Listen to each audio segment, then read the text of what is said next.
ಶ್ರೀ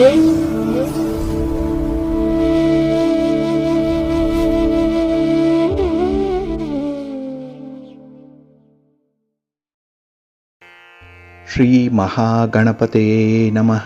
ಶ್ರೀ ಗುರುಭ್ಯೋ ನಮಃ. ಹರಿ ಓಂ. ಪ್ರೀತಿಯ ವೀಕ್ಷಕ ಬಂಧುಗಳೇ, ತಮಗೆಲ್ಲರಿಗೂ ಸಿರಿಗನ್ನಡ ಸುದ್ದಿವಾಹಿನಿಗೆ ಸ್ವಾಗತ. ದಯಾಮಯನಾದಂಥ ಭಗವಂತನ ಅನುಗ್ರಹ ತಮ್ಮೆಲ್ಲರಿಗೆ ಪ್ರಾಪ್ತಿಯಾಗಲಿ, ತಮ್ಮೆಲ್ಲರ ಜೀವನ ಆರೋಗ್ಯದಾಯಕವಾಗಿರಲಿ, ಸಂತೃಪ್ತಿದಾಯಕವಾಗಿರಲಿ ಎಂದು ಭಗವಂತನಲ್ಲಿ ಪ್ರಾರ್ಥನೆಯನ್ನು ಮಾಡ್ತಾ ಈ ದಿನದ ಪಂಚಾಂಗ ಫಲವನ್ನು ನೋಡೋಣ.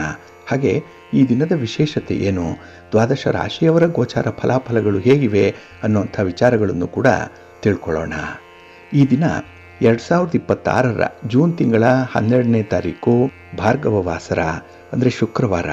ಇದು ಶ್ರೀ ಪರಾಭವನಾಮ ಸಂವತ್ಸರದ ಉತ್ತರಾಯಣ ಗ್ರೀಷ್ಮ ಋತು ಅಧಿಕ ಜ್ಯೇಷ್ಠ ಮಾಸದ ಕೃಷ್ಣ ಪಕ್ಷದ ದ್ವಾದಶಿಯ ತಿಥಿ ಇರುವಂಥ ದಿನ. ಈ ದ್ವಾದಶಿ ತಿಥಿ ಈ ದಿನ ಅಪರಾಹ್ನ 4:03 ಇರಲಿದೆ. ನಂತರ ತ್ರಯೋದಶಿ ಆರಂಭ ಆಗುತ್ತೆ. ಈ ದಿನದ ನಕ್ಷತ್ರ ಭರಣಿ ನಕ್ಷತ್ರ. ಇದು ಈ ದಿನ ರಾತ್ರಿ 1:41 ಇರಲಿದೆ. ನಂತರ ಕೃತ್ತಿಕಾ ನಕ್ಷತ್ರ ಆರಂಭ ಆಗುತ್ತೆ. ಈ ದಿನದ ಕರ್ಣ ಪೂರ್ವಕರ್ಣ ಕೌಳವ. ಇದು ಈ ದಿನ ಬೆಳಿಗ್ಗೆ 9:13 ಇರಲಿದೆ. ನಂತರ ಉತ್ತರ ಕರ್ಣ ತೈತಿಲ ಆರಂಭ ಆಗುತ್ತೆ. ಈ ದಿನದ ಯೋಗ ಅತಿಗಂಡ ಯೋಗ.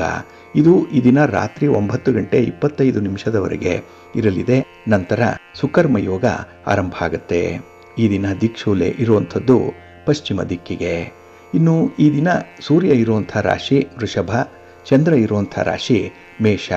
ಹಾಗೆ ಈ ದಿನ ರಾಹುಕಾಲ ಇರುವಂಥ ಸಮಯ ಈ ದಿನ ಬೆಳಿಗ್ಗೆ 10:47 ಮಧ್ಯಾಹ್ನ 12:23 ಉಳಿಕ ಕಾಲ ಈ ದಿನ ಬೆಳಿಗ್ಗೆ 7:35 ಬೆಳಿಗ್ಗೆ 9:11 ಇನ್ನು ಯಮಗಂಡ ಕಾಲ ಈ ದಿನ ಅಪರಾಹ್ನ 3:35 ಸಂಜೆ 5:11 ಇರಲಿದೆ.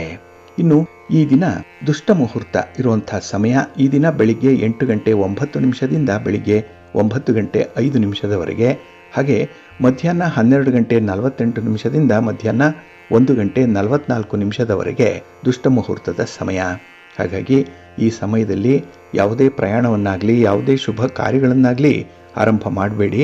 ಏಕೆಂದರೆ ನೀವು ಯಾವುದೇ ಚಟುವಟಿಕೆಗಳನ್ನು ಈ ದುರ್ಮುಹೂರ್ತದ ಸಮಯದಲ್ಲಿ ಆರಂಭ ಮಾಡಿದರೆ ಅದರಿಂದ ಬರುವಂತಹ ಫಲಿತಾಂಶಗಳು ಅಷ್ಟೊಂದು ಅನುಕೂಲಕರವಾಗಿ ಇರೋದಿಲ್ಲ. ಆದ್ದರಿಂದಲೇ ಈ ದುಷ್ಟ ಮುಹೂರ್ತವನ್ನು ಅವಾಯ್ಡ್ ಮಾಡುವಂಥದ್ದು ತುಂಬ ಉತ್ತಮ. ಇನ್ನು ಈ ದಿನ ಅಭಿಜಿತ್ ಮುಹೂರ್ತ ಇರುವಂಥ ಸಮಯ ಈ ದಿನ ಬೆಳಿಗ್ಗೆ 11:53 ಮಧ್ಯಾಹ್ನ 12:47 ಅಭಿಜಿತ್ ಮುಹೂರ್ತದ ಸಮಯ. ಇನ್ನು ಈ ದಿನ ವಿಶೇಷವಾಗಿ ಅಮೃತ ಕಾಲ ಇರುವಂಥ ಸಮಯ ಈ ದಿನ ಬೆಳಿಗ್ಗೆ 11:45 ಮಧ್ಯಾಹ್ನ 1:12 ಅಮೃತ ಕಾಲದ ಸಮಯ. ಆದರೆ ಈ ಸಮಯದ ಸ್ವಲ್ಪ ಭಾಗದಲ್ಲಿ ರಾಹುಕಾಲ ಇರುತ್ತೆ. ಇದನ್ನು ನೋಡಿಕೊಂಡು ಅನುಸರಣೆ ಮಾಡಬೇಕಾಗತ್ತೆ. ಇನ್ನು ಈ ದಿನದ ಚಗೋದಯದ ಲಾಭದ ಸಮಯ ಅಂತ ಹೇಳಿದ್ರೆ ಈ ದಿನ ಬೆಳಿಗ್ಗೆ 7:26 ಬೆಳಿಗ್ಗೆ 9:11 ಚಗೋದಯದ ಲಾಭದ ಸಮಯ. ಹಾಗಾಗಿ ವ್ಯಾಪಾರಸ್ಥರು, ವ್ಯವಹಾರಸ್ಥರು, ವರ್ತಕರು ನಿಮ್ಮ ಯಾವುದೇ ಚಟುವಟಿಕೆಗಳನ್ನಾಗಲಿ ಅಥವಾ ಈ ವ್ಯಾಪಾರಕ್ಕೆ ಸಂಬಂಧಪಟ್ಟಂತಹ ಪ್ರಯಾಣವನ್ನಾಗಲಿ ಆರಂಭ ಮಾಡಲಿಕ್ಕೆ ಈ ಲಾಭದ ಸಮಯ ತುಂಬ ಸೂಕ್ತವಾಗಿದೆ. ಇದನ್ನು ನೀವು ಪ್ರತಿನಿತ್ಯ ಅನುಸರಣೆ ಮಾಡೋದ್ರಿಂದ ನಿಮ್ಮ ಪ್ರಯತ್ನ ಯಶಸ್ವಿಯಾಗುತ್ತೆ. ನಿಮ್ಮ ವ್ಯಾಪಾರ ವ್ಯವಹಾರಗಳು ಕೂಡ ಪ್ರಗತಿಯಲ್ಲಿ ನಡೀತಾ ಇರುತ್ತೆ. ಒಟ್ಟಾರೆ ಹಣಕಾಸಿನ ಲಾಭವನ್ನು ಪಡ್ಕೊಳ್ಬೇಕು ಅನ್ನುವಂಥವ್ರು ಈ ಶುಭ ಮುಹೂರ್ತವನ್ನು ಜೊತೆಗೆ ಚಗೋದಯದ ಲಾಭದ ಸಮಯವನ್ನು ಅನುಸರಣೆ ಮಾಡಬೇಕಾಗತ್ತೆ. ಇನ್ನು ಈ ದಿನ ಸೂರ್ಯೋದಯ ಆಗುವಂಥ ಸಮಯ ಈ ದಿನ ಪ್ರಾತಃ ಕಾಲ 5:52 ಸೂರ್ಯಾಸ್ತ ಸಂಜೆ 6:44. ಇನ್ನು ಈ ದಿನ ಚಂದ್ರನ ಬಲ ಇರುವಂಥ ರಾಶಿಗಳು ಅಂತ ಹೇಳಿದ್ರೆ ಮೇಷ, ಮಿಥುನ, ಕರ್ಕಾಟಕ, ತುಲಾ, ವೃಶ್ಚಿಕ ಮತ್ತು ಕುಂಭ. ಈ 6 ರಾಶಿಯವರಿಗೆ ಗೋಚಾರದಲ್ಲಿ ಚಂದ್ರನಿಂದ ಶುಭ ಫಲಗಳ ಯೋಗ ಇರುತ್ತೆ. ಇನ್ನು ಉಳಿದ 6 ರಾಶಿಯವರಿಗೆ ಮಿಶ್ರ ಫಲದ ಯೋಗ ಇರುತ್ತೆ. ಅದನ್ನು ಮುಂದೆ ದ್ವಾದಶ ರಾಶಿಯವರ ಗೋಚಾರ ಫಲಾಫಲಗಳನ್ನು ನೋಡುವಂತಹ ಸಂದರ್ಭದಲ್ಲಿ ಹೆಚ್ಚಿನ ಮಾಹಿತಿಗಳನ್ನು ತಿಳ್ಕೊಳ್ಳೋಣ. ಇನ್ನು ಈ ದಿನದ ಹೊರದ ಅಧಿಪತಿ ಶುಕ್ರ. ಶುಕ್ರ ಅಂತ ಹೇಳಿದ್ರೆ ಪ್ರೀತಿಗೆ, ಪ್ರೇಮಕ್ಕೆ ಕಾರಕನಾಗಿರುವಂಥವನು. ಹಾಗಾಗಿ ಈ ದಿನ ಪ್ರೇಮಿಗಳಿಗೆ, ಪತಿ ಪತ್ನಿಯರಿಗೆ ತುಂಬ ಅನುಕೂಲಕರವಾಗಿರುವಂಥ ಸಮಯಗಳು ಇದೆ, ಸಂದರ್ಭವೂ ಕೂಡ ಇದೆ. ಹಾಗೆ ಈ ದಿನ ನಿಮ್ಮ ಪ್ರೇಮ ನಿವೇದನೆಯನ್ನು ಮಾಡಿಕೊಳ್ಳಿಕ್ಕೂ ಕೂಡ ಒಳ್ಳೆಯ ಅವಕಾಶಗಳು ಸಿಕ್ಕತ್ತೆ. ಹಾಗಾಗಿ ಈ ದಿನ ಧೈರ್ಯದಿಂದ ನಿಮ್ಮ ಮನಸ್ಸಿನಲ್ಲಿರುವಂಥ ಭಾವನೆಗಳನ್ನು ಹಂಚಿಕೊಳ್ಳಿಕ್ಕೂ ಕೂಡ ಅವಕಾಶಗಳಿರುತ್ತೆ. ಪ್ರಯತ್ನ ಮಾಡಿ, ಒಳ್ಳೆಯದಾಗತ್ತೆ ಈ ಶುಕ್ರನಿಂದ. ಇನ್ನು ಮನರಂಜನೆಗೆ, ಸೌಂದರ್ಯಕ್ಕೆ, ಆಡಂಬರಕ್ಕೆ, ಹಾಗೆ ಸಂಗೀತಕ್ಕೆ, ನೃತ್ಯಕ್ಕೆ, ವಿವಾಹಕ್ಕೆ, ಫಲವತ್ತತೆಗೆ ಶುಕ್ರ ಕಾರಕನಾಗಿರ್ತಾನೆ. ಹಾಗಾಗಿ ಈ ದಿನ ವೈವಾಹಿಕ ಜೀವನದಲ್ಲಾಗಲಿ ಅಥವಾ ನಿಮ್ಮ ಮನಸ್ಸಿಗೆ ಸಂತೋಷ ಪಡಿಸುವಂಥ ಕೆಲವೊಂದು ಚಟುವಟಿಕೆಗಳಿಂದಲಾಗಲಿ ನಿಮಗೆ ತುಂಬ ಅನುಕೂಲತೆಗಳು ಈ ದಿನ ಸಿಕ್ಕುವಂಥದ್ದು ಇದೆ. ಇನ್ನು ನಾವು ವಾಸ ಮಾಡುವಂಥ ಮನೆ, ನಾವು ಬಳಸುವಂಥ ವಾಹನ, ಇದಕ್ಕೂ ಕೂಡ ಶುಕ್ರ ಕಾರಕನಾಗಿರ್ತಾನೆ. ಹಾಗಾಗಿ ಮನೆ ಕಟ್ಟಿಸ್ಬೇಕು ಅಂದ್ಕೊಂಡಿರುವಂಥವ್ರಿಗೆ, ವಾಹನವನ್ನು ಖರೀದಿ ಮಾಡಬೇಕು ಅನ್ನುವಂಥವ್ರಿಗೂ ಕೂಡ ಈ ದಿನ ಬಹಳ ಸೂಕ್ತವಾಗಿದೆ. ಹಾಗಾಗಿ ನಿಮ್ಮ ಸಂಕಲ್ಪಗಳು ಈಡೇರುತ್ತೆ. ಆದರೆ ಆ ಒಂದು ದಿಸೆಯಲ್ಲಿ ಸ್ವಲ್ಪ ಪ್ರಯತ್ನವನ್ನು ಮಾಡಿದ್ರೆ ನಿಮಗೆ ಅತ್ಯುತ್ತಮವಾದಂಥ ಫಲಗಳು ಸಿಕ್ಕತ್ತೆ. ಅದರಲ್ಲೂ ಈ ದಿನ ಇರುವಂಥ ಗುರುಹೋರಾದಲ್ಲಿ ನಿಮ್ಮ ಕೆಲಸ ಕಾರ್ಯಗಳು ಆರಂಭ ಆದರೆ ಅದು ನಿಮಗೆ ಅತ್ಯುತ್ತಮವಾದಂಥ ಫಲವನ್ನು ತಂದುಕೊಡುತ್ತೆ. ಹಾಗಾಗಿ ಈ ದಿನ ಗುರುಹೋರ ಇರುವಂಥ ಸಮಯ ಬೆಳಿಗ್ಗೆ 9:58 ಬೆಳಿಗ್ಗೆ 11:06 ಇನ್ನು ಸಂಜೆ 5:57 ರಾತ್ರಿ 7:05 ಇನ್ನು ಮಧ್ಯರಾತ್ರಿ 12:16 ಮಧ್ಯರಾತ್ರಿ 1:07 ಗುರುಹೋರ ಇರುವಂಥ ಸಮಯ. ಇದನ್ನು ಈ ದಿನ ನೀವು ಅನುಸರಣೆ ಮಾಡ್ಬೋದು, ಒಳ್ಳೆಯದಾಗುತ್ತೆ. ಅದೇ ರೀತಿ ಈ ಶುಕ್ರವಾರ ಇರುವಂಥ ಶನಿ ಹೋರ ಕೂಡ ತುಂಬ ಚೆನ್ನಾಗಿದೆ, ತುಂಬ ಫೇವರಬಲ್ ಆಗಿದೆ. ಅದರಲ್ಲೂ ನೀವು ಯಾವುದೇ ಚಟುವಟಿಕೆಗಳನ್ನು ಆರಂಭ ಮಾಡಿದ್ರೂ ಈ ಶನಿ ಹೋರಾದಲ್ಲಿ ನಿಮ್ಮ ಕೆಲಸ ಕಾರ್ಯಗಳು ಪ್ರಗತಿಯಲ್ಲಿರುತ್ತೆ, ಆದರೆ ಶಾಶ್ವತವಾದಂಥ ಫಲವನ್ನು ಅದು ತಂದುಕೊಡುತ್ತೆ. ಹಾಗಾಗಿ ಈ ದಿನ ಜಡ್ಜ್ಮೆಂಟ್ ವಿಚಾರದಲ್ಲಿ ನಿಮ್ಮ ಪರವಾಗಿ ತೀರ್ಪು ಬರುವಂಥದ್ದು. ಇನ್ನು ಕಬ್ಬಿಣ ಮತ್ತು ಕಲ್ಲಿನ ವ್ಯಾಪಾರಿಗಳಿಗೂ ಕೂಡ ತುಂಬ ಅನುಕೂಲ ಇದೆ, ಲಾಭ ಇದೆ. ಹಾಗಾಗಿ ಶನಿ ಹೋರಾದಲ್ಲಿ ನಿಮ್ಮ ಕೆಲಸ ಕಾರ್ಯಗಳನ್ನು ಆರಂಭ ಮಾಡೋದ್ರಿಂದ ಈ ದಿನ ನಿಮಗೆ ಉತ್ತಮವಾದಂಥ ಶಾಶ್ವತವಾದಂಥ ಫಲಗಳು ಸಿಕ್ಕತ್ತೆ. ಹಾಗಾಗಿ ಶನಿ ಹೋರ ಇರುವಂಥ ಸಮಯ ಈ ದಿನ ಬೆಳಿಗ್ಗೆ 8:50 ಬೆಳಿಗ್ಗೆ 9:58 ಇನ್ನು ಅಪರಾಹ್ನ 4:48 ಸಂಜೆ 5:57 ಇನ್ನು ರಾತ್ರಿ 11:24 ಮಧ್ಯರಾತ್ರಿ 12:16 ಶನಿ ಹೋರ ಇರುವಂಥ ಸಮಯ. ಇದನ್ನು ಈ ದಿನ ನೀವು ಅನುಸರಣೆ ಮಾಡ್ಬೋದು, ಒಳ್ಳೆಯದಾಗತ್ತೆ. ಹಾಗೆ ಈ ದಿನ ಇರುವಂಥ ಚಂದ್ರ ಹೋರ ಕೂಡ ಬಹಳ ಚೆನ್ನಾಗಿದೆ. ಇದು ಕೂಡ ತುಂಬ ಫೇವರಬಲ್ ಆಗೇ ಇದೆ. ಅದರಲ್ಲೂ ಹಾಲು, ನೀರು, ಎಣ್ಣೆ, ಪೆಟ್ರೋಲ್, ಕೆಮಿಕಲ್ಸ್ ಇತ್ಯಾದಿ ದ್ರವ ಪದಾರ್ಥಗಳನ್ನು ಯಾರು ಮಾರಾಟ ಮಾಡ್ತಾರೆ, ಯಾರು ಖರೀದಿ ಮಾಡ್ತಾರೆ ಅಂಥವ್ರಿಗೆ ಒಳ್ಳೆಯ ಲಾಭ ಇರುತ್ತೆ. ಹಾಗೆ ಕೆಲವರು ಹೋಟೆಲ್ ಉದ್ಯಮಗಳನ್ನು ನಡೆಸ್ತಾ ಇರುವಂಥವ್ರಿಗೆ, ಹೋಟೆಲ್ಗಳಲ್ಲಿ, ರೆಸ್ಟೋರೆಂಟ್ಗಳಲ್ಲಿ ಕೆಲಸ ನಿರ್ವಹಣೆ ಮಾಡ್ತಾ ಇರುವಂಥ ಸಿಬ್ಬಂದಿ ವರ್ಗದವರಿಗೂ ಕೂಡ ಈ ದಿನ ಇರುವಂಥ ಚಂದ್ರ ಹೋರ ತುಂಬ ಅನುಕೂಲವನ್ನು ತರುತ್ತೆ. ಹಾಗಾಗಿ ನಿಮ್ಮ ಕೆಲಸ ಕಾರ್ಯಗಳು, ನಿಮ್ಮ ಸಾಧನೆ ನಿಮಗೆ ತೃಪ್ತಿಯನ್ನು ತರುವಂಥ ಸಂದರ್ಭ ಇದು. ಹಾಗಾಗಿ ಈ ದಿನ ಬಹಳ ವಿಶೇಷವಾಗಿ ನಿಮ್ಮ ಕುಟುಂಬದಲ್ಲಿ ಆಗಬೇಕಾಗಿರುವಂಥ ವಿವಾಹದ ಬಗ್ಗೆ, ವೈವಾಹಿಕವಾಗಿ ನೆಗೋಷಿಯೇಷನ್ಸ್ ಮಾಡಿಕೊಳ್ಳುವಂಥ ವಿಚಾರ ಏನಾದರೂ ಇದ್ದರೆ ಅದನ್ನು ಕೂಡ ಈ ದಿನ ನೀವು ಆರಂಭ ಮಾಡೋದ್ರಿಂದ ಒಳ್ಳೆಯ ಫಲಿತಾಂಶ ನಿಮಗೆ ಸಿಕ್ಕತ್ತೆ. ಹಾಗಾಗಿ ಈ ದಿನ ಚಂದ್ರಹೋರ ಇರುವಂಥ ಸಮಯ ಈ ದಿನ ಬೆಳಿಗ್ಗೆ 7:41 ಬೆಳಿಗ್ಗೆ 8:50 ಇನ್ನು ಅಪರಾಹ್ನ 3:40 ಸಂಜೆ 4:48 ಇನ್ನು ರಾತ್ರಿ 10:32 ರಾತ್ರಿ 11:24 ಚಂದ್ರಹೋರ ಇರುವಂಥ ಸಮಯ. ಇದನ್ನು ಈ ದಿನ ನೀವು ಅನುಸರಣೆ ಮಾಡ್ಬೋದು, ಒಳ್ಳೆಯದಾಗತ್ತೆ. ಇನ್ನು ಈ ದಿನ ಇರುವಂಥ ರವಿ ಹೋರ ಇದೆಯಲ್ಲ, ಇದನ್ನು ಸ್ವಲ್ಪ ಅವಾಯ್ಡ್ ಮಾಡಬೇಕು. ಅದರಲ್ಲೂ ರಾಜಕಾರಣಿಗಳು ಯಾವುದೇ ಚಟುವಟಿಕೆಗಳನ್ನು ಈ ದಿನ ಇರುವಂಥ ರವಿ ಹೋರದಲ್ಲಿ ಆರಂಭ ಮಾಡಬೇಡಿ. ಇನ್ನು ಗಣ್ಯರನ್ನು ಭೇಟಿ ಮಾಡುವಂಥ ವಿಚಾರ, ಹಿರಿಯರನ್ನು ಭೇಟಿ ಮಾಡುವಂಥ ವಿಚಾರ, ಇಲ್ಲ ಸರ್ಕಾರದ ಮಟ್ಟದಲ್ಲಿ ಆಗಬೇಕಾಗಿರುವಂಥ ಕೆಲಸ ಕಾರ್ಯಗಳನ್ನು ಫಾಲೋ ಅಪ್ ಮಾಡುವಂಥ ವಿಚಾರ ಏನೇ ಇದ್ರೂ ರವಿ ಹೋರಾದಲ್ಲಿ ಮಾಡಬೇಡಿ. ಅಷ್ಟೊಂದು ಒಳ್ಳೆಯ ಫಲವನ್ನು ಅದು ತರಲ್ಲ ಈ ದಿನ. ಹಾಗಾಗಿ ರವಿ ಹೋರ ಇರುವಂಥ ಸಮಯ ಈ ದಿನ ಪ್ರಾತಃ ಕಾಲ 4:46 ಬೆಳಿಗ್ಗೆ 5:34 ಇನ್ನು ಮಧ್ಯಾಹ್ನ 12:15 ಮಧ್ಯಾಹ್ನ 1:23 ಹಾಗೆ ರಾತ್ರಿ 7:58 ರಾತ್ರಿ 8:49 ರವಿ ಹೋರ ಇರುವಂಥ ಸಮಯ. ಇದನ್ನು ಸ್ವಲ್ಪ ಅವಾಯ್ಡ್ ಮಾಡ್ಕೊಳ್ಳಿ, ಒಳ್ಳೆಯದಾಗತ್ತೆ. ಹಾಗಾಗಿ ಬಂಧುಗಳೇ, ನಿಮ್ಮ ಕೆಲಸ ಕಾರ್ಯಗಳನ್ನು, ನಿಮ್ಮ ಚಟುವಟಿಕೆಗಳನ್ನು ಒಳ್ಳೆಯ ಸಮಯದಲ್ಲಿ ಆರಂಭ ಮಾಡಿ. ಒಳ್ಳೆಯ ಮುಹೂರ್ತ ಯಾವುದಿದೆ ಅದನ್ನು ತಿಳ್ಕೊಳ್ಳಿ. ಯಾವ ಹೊರ ಯಾವ ಕೆಲಸಕ್ಕೆ ಸೂಕ್ತವಾಗಿದೆ ಇದನ್ನು ಕೂಡ ತಿಳ್ಕೊಳ್ಬೇಕು. ಇದೆಲ್ಲವನ್ನು ಕೂಡ ನೀವು ಪಂಚಾಂಗದಿಂದ ತಿಳಿಲಿಕ್ಕೆ ಸಾಧ್ಯ ಇದೆ. ಹಾಗಾಗಿ ಸಿರಿಗನ್ನಡ ಸುದ್ದಿವಾಹಿನಿ ಪ್ರತಿನಿತ್ಯ ಪ್ರಸಾರ ಮಾಡುವಂತಹ ಈ ಪಂಚಾಂಗದ ವಿವರಗಳೇನಿದೆ ಅದು ಉತ್ತಮವಾಗಿರುವಂಥ ವಿವರಗಳದು. ನಿಮಗೆ ಬೇಕಾದಂಥ ಎಲ್ಲ ಮಾಹಿತಿಗಳು ಕೂಡ ಅದರಲ್ಲಿ ಸಿಕ್ಕುವಂಥದ್ದಿದೆ. ಅದನ್ನು ನೀವು ಅನುಸರಣೆ ಮಾಡೋದ್ರಿಂದ ನಿಮ್ಮ ಪ್ರಯತ್ನ ಯಶಸ್ವಿಯಾಗುತ್ತೆ. ನೀವು ನಿರೀಕ್ಷೆ ಮಾಡಿದಂಥ ಫಲಿತಾಂಶವನ್ನು ಪಡ್ಕೊಳ್ಳಿಕ್ಕೆ ಸಾಧ್ಯವಾಗುತ್ತೆ ಇದರಿಂದ. ಹಾಗಾಗಿ ಪ್ರತಿನಿತ್ಯ ನೀವು ಈ ಪಂಚಾಂಗವನ್ನು ಅನುಸರಣೆ ಮಾಡ್ತಾ ಇರಿ, ಒಳ್ಳೆಯದಾಗತ್ತೆ. ಪ್ರೀತಿಯ ಬಂಧುಗಳೇ, ಈ ದಿನದ ವಿಶೇಷ ಕಾರ್ಯಕ್ರಮಕ್ಕೆ ತಮಗೆಲ್ಲರಿಗೂ ಕೂಡ ಸ್ವಾಗತವನ್ನು ಹೇಳ್ತಾ, ಈ ದಿನ ನಾವು ಬಹಳ ವಿಶೇಷವಾದಂಥ ಒಂದು ವಿಚಾರದ ಬಗ್ಗೆ ಕೆಲವೊಂದು ಮಾಹಿತಿಗಳನ್ನು ನೋಡೋಣ. ಅದರಲ್ಲೂ ನಾವು ತುಂಬ ಪ್ರಯತ್ನ ಪಟ್ಟರೂ ಕೂಡ ಕೆಲವೊಂದು ಕನಸುಗಳು ನನಸಾಗಲ್ಲ, ನಮ್ಮ ಪ್ರಯತ್ನ ಫಲವನ್ನು ಕೊಡಲ್ಲ. ಅಂತಹ ಸಂದರ್ಭದಲ್ಲಿ ನಾವು ಯಾವ ದೇವರನ್ನು ಪೂಜೆ ಮಾಡಬೇಕು, ಯಾವ ಆರಾಧನೆಯನ್ನು ಮಾಡಬೇಕು, ಯಾವ ರೀತಿಯ ಪರಿಹಾರಗಳನ್ನು ಮಾಡಿಕೊಳ್ಬೇಕು ಅನ್ನುವಂಥ ವಿಚಾರದಲ್ಲಿ ನಮಗೆ ತುಂಬ ಜಿಜ್ಞಾಸೆ ಇರುತ್ತೆ. ಅಂದರೆ ತುಂಬ ಗೊಂದಲಗಳು ಕೂಡ ಇದೆ. ಹಾಗಾಗಿ ಕೆಲವು ಜ್ಯೋತಿಷ್ಯಗಳು ಹೇಳೋ ಪ್ರಕಾರ ಕೆಲವು ದೇವರುಗಳನ್ನು ಪೂಜೆ ಮಾಡೋದ್ರಿಂದ ಏನೇನೂ ಫಲ ಸಿಕ್ಕಿಲ್ಲ, ಅಥವಾ ಫಲವೂ ಸಿಕ್ಕಿರಬಹುದು. ಆದರೂ ಕೂಡ ಒಂದು ನಿಮಿತ್ತ ಮಾತ್ರಕ್ಕೆ ಇಂಥ ಒಂದು ಫಲಗಳು ತಾತ್ಕಾಲಿಕವಾಗಿ ಸಿಕ್ಕುವಂಥದ್ದಿರುತ್ತೆ. ಆದರೆ ನಮಗೆ ಜೀವನದಲ್ಲಿ ಬಂದಿರುವಂಥ ಸಮಸ್ಯೆಗಳನ್ನು ಶಾಶ್ವತವಾಗಿ ನಿವಾರಣೆ ಮಾಡಿಕೊಳ್ಬೇಕು ಅಂತ ಹೇಳಿದ್ರೆ ಯಾವ ಯಾವ ಫಲವನ್ನು ಸಿಕ್ಕಲಿಕ್ಕೆ ಯಾವ ರೀತಿಯಲ್ಲಿ ಪೂಜೆ ಪುನಸ್ಕಾರಗಳನ್ನು ಮಾಡಬೇಕು ಅನ್ನುವಂಥ ವಿಚಾರವನ್ನು ತಿಳ್ಕೊಳ್ಬೇಕಾಗತ್ತೆ. ಅದರಲ್ಲೂ ನಮ್ಮ ಹಿಂದೂ ಧರ್ಮದ ವೈಶಿಷ್ಟ್ಯತೆ ತಮಗೆ ಗೊತ್ತಿದೆ, ಬಹಳ ಅಪಾರವಾಗಿ ಇರುವಂಥದ್ದು. ಹಲವು ದೇವತೆಯರನ್ನು ಪೂಜೆ ಮಾಡುವಂಥ ಒಂದು ಸಂಸ್ಕೃತಿ ಇರುವಂಥ ಒಂದು ಧರ್ಮ ಇದು. ಹಾಗಾಗಿನೇ ಇಲ್ಲಿ ಧರ್ಮದ ವಿಚಾರದಲ್ಲಿ, ಜಾತಿಯ ವಿಚಾರದಲ್ಲಿ, ಸಮುದಾಯದ ವಿಚಾರದಲ್ಲಿ, ಮನೆ ದೇವರ ವಿಚಾರದಲ್ಲೇ ನಾವು ಬೇರೆ ಬೇರೆ ರೀತಿಯ ನಂಬಿಕೆಗಳನ್ನು ಇಟ್ಕೊಂಡಿರುವಂಥವ್ರು. ಹಾಗಾಗಿನೇ ಬಹಳ ಸ್ಥೂಲವಾಗಿ ನಾವು ನೋಡಿದಾಗ ನಮ್ಮ ಧರ್ಮದಲ್ಲಿ ಇರುವಂಥದ್ದು 3 ದೈವಿ ಪಂಥಗಳು ಮಾತ್ರ.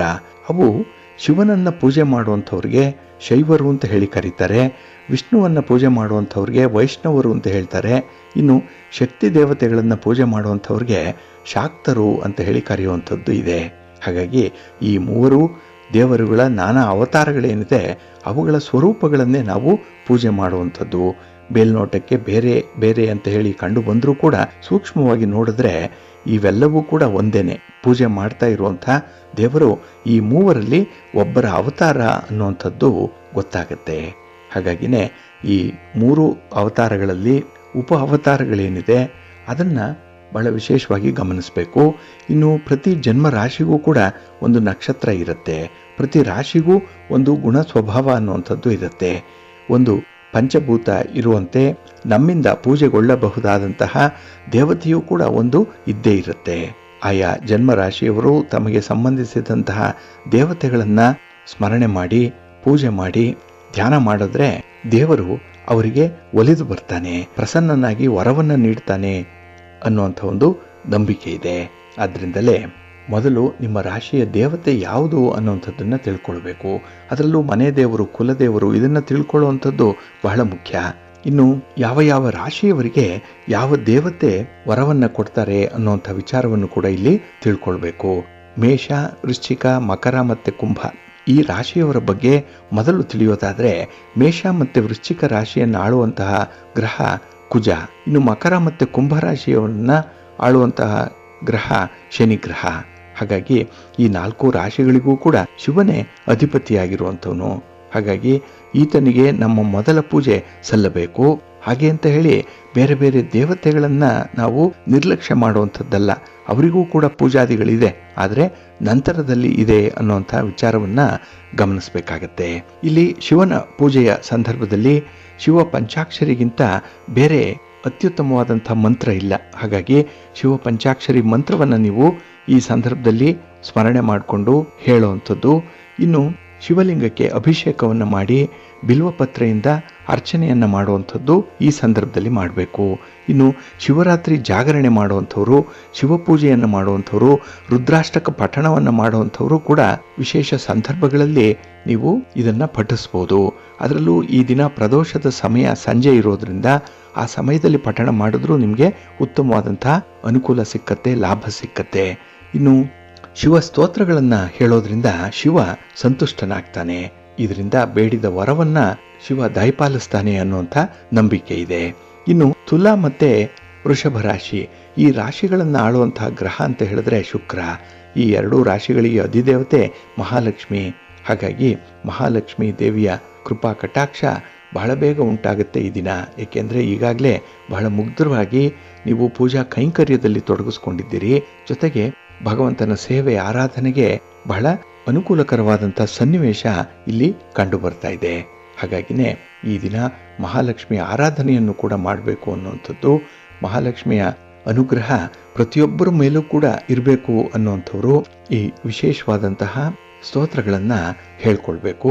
ಹಾಗೆ ಮಹಾಲಕ್ಷ್ಮಿಯನ್ನ ಆರಾಧನೆ ಮಾಡಬೇಕು. ಇಲ್ಲಿ ಹಣಕಾಸಿನ ನೆರವು ಅಥವಾ ಧನಾಗಮ ಸ್ವಲ್ಪ ತಡ ಆಗ್ಬೋದು, ಆದರೂ ತಾಳ್ಮೆಯಿಂದ ನೀವು ಮಹಾಲಕ್ಷ್ಮಿಯನ್ನ ಪೂಜೆ ಮಾಡ್ತಾ ಇರಬೇಕು. ಇನ್ನು ವ್ಯಾಪಾರ ವ್ಯವಹಾರಗಳನ್ನು ಮಾಡುವಂಥವ್ರಿಗೆ ಈ ದಿನ ಬಹಳ ಸೂಕ್ತವಾಗಿರುವಂಥ ದಿನ. ನಿಮ್ಮ ವ್ಯಾಪಾರ ಕೈಗೂಡುತ್ತೆ. ಅದಕ್ಕಾಗಿಯೇ ಭಗವಂತನ ಯಾವುದೇ ಅವತಾರ ಆದರೂ ಕೂಡ ಈ ದಿನ ಸ್ಮರಣೆ ಮಾಡಬೇಕು. ಇನ್ನು ನವರಾತ್ರಿ ಪೂಜೆ, ಶಾರದಾ ಪೂಜೆ, ದುರ್ಗಾ ಪೂಜೆ ಮಾಡುವಂಥವರು ಶಾಸ್ತ್ರಾನುಸಾರ ಮಾಡಲೇಬೇಕು. ದೈವಿಕ ಕೃಪೆಗೆ ಪಾತ್ರರಾಗಬೇಕು.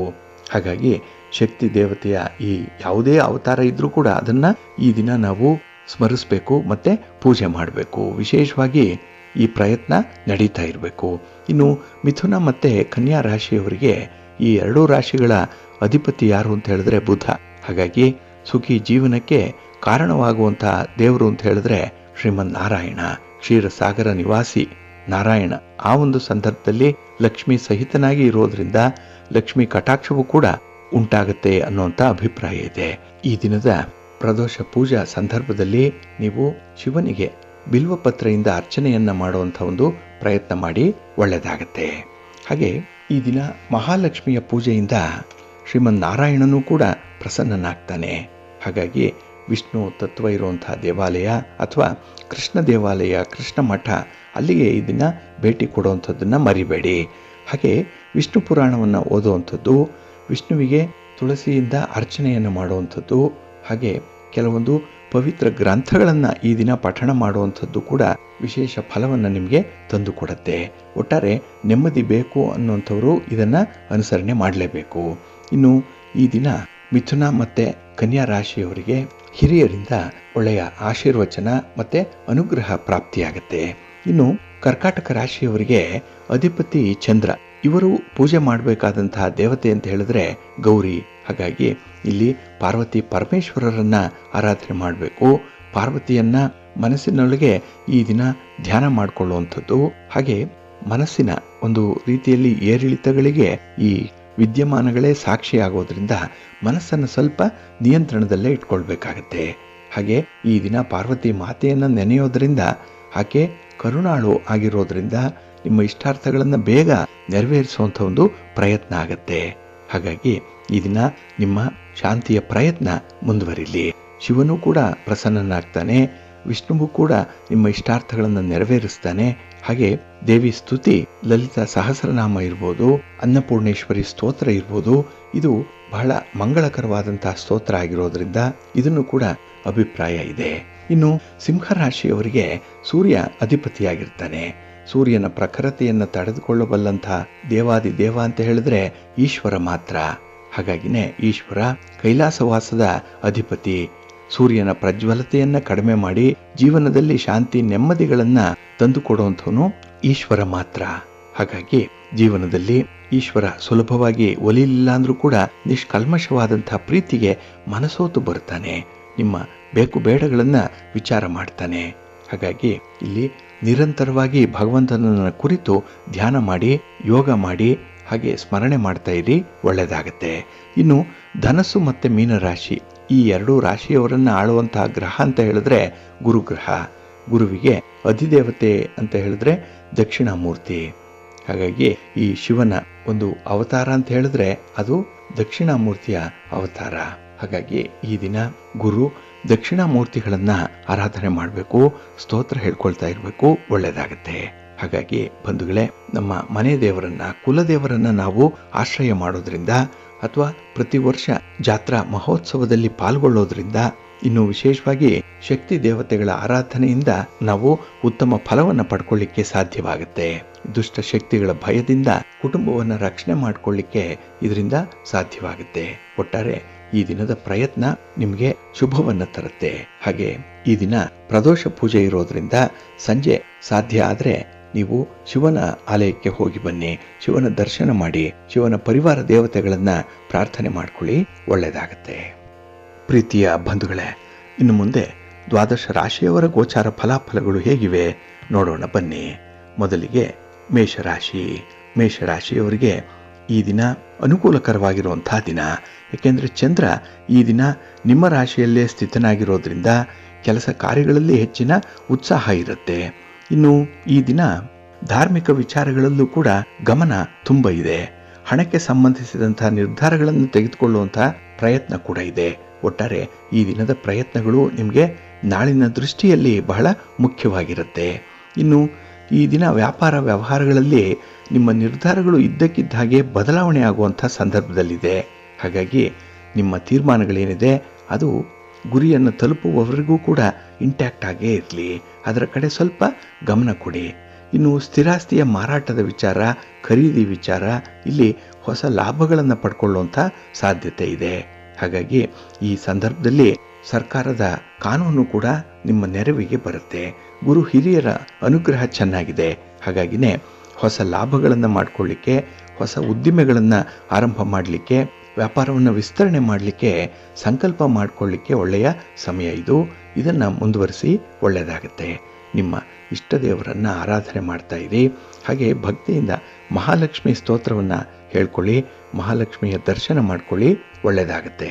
ನಿಮ್ಮ ಅದೃಷ್ಟದ ಬಣ್ಣ ಬಿಳುಪು, ಅದೃಷ್ಟದ ದಿಕ್ಕು ಈಶಾನ್ಯ ದಿಕ್ಕು, ಅದೃಷ್ಟ ಸಂಖ್ಯೆ 1. ವೃಷಭ ರಾಶಿ. ವೃಷಭ ರಾಶಿಯವರಿಗೆ ಈ ದಿನ ಮಿಶ್ರ ಫಲಗಳಿರುವಂತಹ ದಿನ. ಹಾಗಾಗಿ ಈ ದಿನದ ಕೆಲಸ ಕಾರ್ಯಗಳನ್ನಾಗಲಿ ನಿರ್ಧಾರಗಳನ್ನಾಗಲಿ ಬಹಳ ಎಚ್ಚರಿಕೆಯಿಂದ ತೆಗೆದುಕೊಳ್ಬೇಕಾಗತ್ತೆ. ಸ್ವಲ್ಪ ಯಾಮಾರಿದ್ರೂ ಕೂಡ ಈ ದಿನ ಅಧಿಕ ನಷ್ಟವಾಗುವಂಥ ಸಾಧ್ಯತೆ ಇದೆ.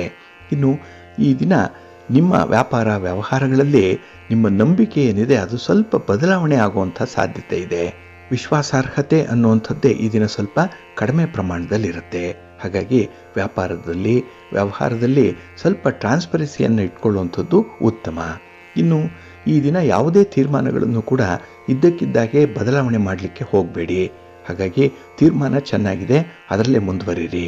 ಇನ್ನು ಹೊಸ ವ್ಯಕ್ತಿಗಳ ಜೊತೆಯಲ್ಲಿ ಇದ್ದಂತಹ ಒಂದು ಪರಿಚಯ ಇರ್ಬೋದು. ವ್ಯಾಪಾರಕ್ಕೂ ಕೂಡ ಹೊಸ ವ್ಯಕ್ತಿಗಳ ಪರಿಚಯ ಸ್ವಲ್ಪ ಎಚ್ಚರಿಕೆಯಿಂದ ಇರಬೇಕಾಗತ್ತೆ. ಇನ್ನು ಈ ದಿನದಲ್ಲಿ ಸ್ಥಿರಾಸ್ತಿ ಮಾರಾಟದ ವಿಚಾರದಲ್ಲಿ ಲಾಭ ಏನೋ ಸಿಕ್ಕತ್ತೆ, ಆದರೆ ಲಾಭದ ಪ್ರಮಾಣ ನಿಮ್ಮ ಕೈ ಸೇರಲ್ಲ. ಹಾಗಾಗಿ ಈ ಹಣಕಾಸಿನ ವಿಚಾರದಲ್ಲಿ ಜಾಗ್ರತೆ. ಇನ್ನು ಈ ದಿನ ಗ್ರಹಗತಿಗಳು ಮಿಶ್ರ ಫಲವನ್ನು ತೋರಿಸ್ತಾ ಇರೋದ್ರಿಂದ ಕೆಲವು ವಿಚಾರಗಳಲ್ಲಿ ನಿಮ್ಮ ಇಚ್ಛೆಗೆ ವಿರುದ್ಧವಾಗಿ ಸನ್ನಿವೇಶಗಳು ಇರುತ್ತೆ. ಹಾಗಾಗಿ ಅದನ್ನು ಕೂಡ ಹೊಂದಾಣಿಕೆ ಮಾಡಿಕೊಂಡು ಮುಂದುವರಿಯುವಂಥದ್ದು ಉತ್ತಮ. ಇನ್ನು ಈ ದಿನ ನಿಮ್ಮ ಬಗ್ಗೆ, ನಿಮ್ಮ ಕೆಲಸ ಕಾರ್ಯಗಳ ಬಗ್ಗೆ ಸ್ವಲ್ಪ ಗಾಳಿ ಸುದ್ದಿ ಹಬ್ಬುವಂಥ ಸಾಧ್ಯತೆ ಇದೆ. ನಿಮ್ಮ ಹೆಸರಿಗೆ ಕಪ್ಪು ಮಸಿ ಬಳಿಯುವಂಥ ಒಂದು ಪ್ರಯತ್ನ ಕೂಡ ಇರುತ್ತೆ, ಜಾಗ್ರತೆ. ನಿಮ್ಮ ಮನೆ ದೇವರನ್ನು ಸ್ಮರಣೆ ಮಾಡ್ತಾ ಇರಿ. ಭಕ್ತಿಯಿಂದ ಈ ದಿನ ಶ್ರೀ ಲಕ್ಷ್ಮೀ ವೆಂಕಟೇಶ್ವರ ಸ್ವಾಮಿಯ ಆರಾಧನೆ ಮಾಡಿ, ಒಳ್ಳೆಯದಾಗತ್ತೆ. ನಿಮ್ಮ ಅದೃಷ್ಟದ ಬಣ್ಣ ಬಿಳುಪು, ಅದೃಷ್ಟದ ದಿಕ್ಕು ಪೂರ್ವ ದಿಕ್ಕು, ಅದೃಷ್ಟ ಸಂಖ್ಯೆ 1. ಮಿಥುನ ರಾಶಿ. ಮಿಥುನ ರಾಶಿಯವರಿಗೆ ಈ ದಿನ ಒಳ್ಳೆಯ ದಿನ, ಅನುಕೂಲ ಇರುವಂಥ ದಿನ. ಆರ್ಥಿಕವಾಗಿ ಈ ದಿನ ಸಂಪೂರ್ಣವಾದಂಥ ಅರಿವು ಇರುವಂಥ ದಿನ. ಹಾಗಾಗಿ ನಿಮ್ಮ ಖರ್ಚು ವೆಚ್ಚಗಳ ಬಗ್ಗೆ ಕೂಡ ಇರುವಂಥ ಬ್ಯಾಲೆನ್ಸ್ ಶೀಟ್ ಈ ದಿನ ಚೆನ್ನಾಗಿದೆ. ಹಾಗೆ ಈ ದಿನ ಕೆಲವು ವಿಚಾರಗಳಲ್ಲಿ, ಅದರಲ್ಲೂ ನಿಮ್ಮ ಪ್ರೀತಿ ಪ್ರೇಮದ ವಿಚಾರದಲ್ಲಿ ಅದ್ಭುತವಾದಂಥ ಜಯ ನಿಮಗೆ ಸಿಕ್ಕತ್ತೆ. ಹಾಗೆ ಬಹಳ ದಿನಗಳಿಂದ ಅಂದುಕೊಂಡಿದ್ದಂತಹ ಒಂದು ವಿಚಾರ ಈ ದಿನ ಪೂರ್ಣವಾಗುವಂಥದ್ದು. ಹಾಗಾಗಿ ಗಣ್ಯರ ಗುರು ಹಿರಿಯರ ಮಾರ್ಗದರ್ಶನದಲ್ಲಿ ನಡೀಬೇಕಾದಂಥವರು ಈ ದಿನ ಉತ್ತಮ ಫಲಗಳನ್ನು ಪಡ್ಕೊಳ್ಳುವಂಥದ್ದು ಇದೆ. ಇನ್ನು ಈ ದಿನ ನಿಮ್ಮ ಸಂತೋಷ ಸಮೃದ್ಧಿ ಹೆಚ್ಚಾಗುವಂಥದ್ದು, ಆರ್ಥಿಕ ಪರಿಸ್ಥಿತಿ ಸುಧಾರಣೆಯತ್ತ ಸಾಗುತ್ತೆ. ಒಟ್ಟಾರೆ ಈ ದಿನದ ವಾತಾವರಣ ನಿಮಗೆ ಸ್ವಲ್ಪ ಸೆಕ್ಯೂರಿಟಿ ಫೀಲಿಂಗನ್ನು ತರುವಂಥದ್ದು. ಈ ಎಲ್ಲ ವಿದ್ಯಮಾನಗಳನ್ನು ಈ ದಿನ ನೀವು ಬಹಳ ಸೂಕ್ಷ್ಮವಾಗಿ ಗಮನಿಸ್ತಾ ಇರಿ. ನಿಮ್ಮ ಮನೆ ದೇವರನ್ನು ಸ್ಮರಣೆ ಮಾಡಿಕೊಳ್ಳಿ. ಹಾಗೆ ಭಕ್ತಿಯಿಂದ ಈ ದಿನ ನೀವು ಯಾವುದೇ ರೀತಿಯ ಗೊಂದಲಗಳು ಉಂಟಾದರೆ ಕೆಲಸದಲ್ಲಾಗಲಿ ವ್ಯಕ್ತಿಗಳ ಜೊತೆಯಲ್ಲಾಗಲಿ ಆ ಗೊಂದಲ ನಿವಾರಣೆಗೆ ಮಹಾಗಣಪತಿಯನ್ನು ಆರಾಧನೆ ಮಾಡಿ ಗಣಪತಿಯ ಸ್ತೋತ್ರವನ್ನು ಹೇಳ್ಕೊಳ್ಳಿ, ದರ್ಶನ ಮಾಡ್ಕೊಳ್ಳಿ, ಒಳ್ಳೆಯದಾಗುತ್ತೆ. ನಿಮ್ಮ ಅದೃಷ್ಟದ ಬಣ್ಣ ಬಿಳುಪು, ಅದೃಷ್ಟದ ದಿಕ್ಕು ಈಶಾನ್ಯ ದಿಕ್ಕು, ಅದೃಷ್ಟ ಸಂಖ್ಯೆ 2. ಕರ್ಕಾಟಕ ರಾಶಿ. ಕರ್ಕಾಟಕ ರಾಶಿಯವರಿಗೆ ಈ ದಿನ ಹಣಕಾಸಿನ ವಿಚಾರದಲ್ಲಿ ಬರುವಂಥ ಸಮಸ್ಯೆಗಳನ್ನು ತುಂಬ ಚೆನ್ನಾಗಿ ನಿವಾರಣೆ ಮಾಡ್ಕೊಳ್ತೀರಿ. ಹಾಗಾಗಿ ತಪ್ಪು ನನ್ನದಲ್ಲ ಅಂತ ಹೇಳಿ ತೋರಿಸ್ಲಿಕ್ಕೇ ಈ ದಿನ ಸ್ವಲ್ಪ ಪ್ರಯತ್ನ ನಿಮ್ಮಿಂದಾಗತ್ತೆ, ಯಶಸ್ಸನ್ನು ತರುತ್ತೆ. ಇನ್ನು ಈ ದಿನ ಕೆಲಸದ ಮೇಲೆ ಸಂಪೂರ್ಣವಾದಂಥ ನಿಗಾ ಬೇಕು. ಇಲ್ಲ ಕೆಲಸವನ್ನು ಮಾಡುವಂಥವ್ರಿಗೂ ಕೂಡ ಹುರಿದುಂಬಿಸಬೇಕು ಅಂಥ ಒಂದು ಸನ್ನಿವೇಶ ಈ ದಿನ ಇರುತ್ತೆ. ಅದಕ್ಕೆ ಹೆಚ್ಚಿನ ಗಮನವನ್ನು ಕೊಡಿ. ಇನ್ನು ಈ ದಿನ ಕಲಾತ್ಮಕವಾದಂಥ ಯೋಗ್ಯತೆಗೆ ಸರಿಯಾದಂಥ ಒಂದು ಹೊಸ ದಾರಿಯನ್ನು ಹುಡುಕೊಳ್ಳಿಕ್ಕೆ ಸಾಧ್ಯ ಇದೆ. ಹಾಗಾಗಿ ಕಲಾವಿದರು ಈ ಒಂದು ಹೊಸ ಸಾಹಸದ ಕೆಲಸದಲ್ಲಿ ತೊಡಗಿಸ್ಕೊಂಡಿದ್ದಾರೆ, ಒಳ್ಳೆಯದಾಗಲಿ. ಇನ್ನು ಈ ದಿನ ನಿಮ್ಮ ಏಕಾಗ್ರತೆಗೆ ಭಂಗ ತರುವಂತಹ ಕೆಲವೊಂದು ವಿದ್ಯಮಾನಗಳಿದೆ. ಅಂದರೆ ಈ ದಿನ ನಿಮ್ಮ ಪೂಜೆ ಪುನಸ್ಕಾರಗಳ ಸಂದರ್ಭದಲ್ಲೂ ಕೂಡ ಅಡ್ಡಿ ಆತಂಕಗಳು ಬರುವಂಥದ್ದು. ಇದನ್ನು ಈ ದಿನ ಮೀರಿ ನಿಲ್ಲಬೇಕು, ಮೆಟ್ಟಿ ನಿಲ್ಲಬೇಕು ಅಂತ ಹೇಳಿದ್ರೆ ತಾಳ್ಮೆ ಬಹಳ ಮುಖ್ಯವಾಗಿ ಬೇಕು. ಹಾಗೆ ಈ ದಿನ ಹಣಕಾಸಿನ ಪರಿಸ್ಥಿತಿ ಹೇಳಿಕೊಳ್ಳುವಂತಹ ಒಂದು ಸ್ಥಿತಿಯಲ್ಲಿಲ್ಲ. ಆದರೂ ಕೂಡ ಈ ದಿನ ಒತ್ತಡಗಳು ಜಾಸ್ತಿ ಆಗುವಂಥದ್ದು ಇದೆ.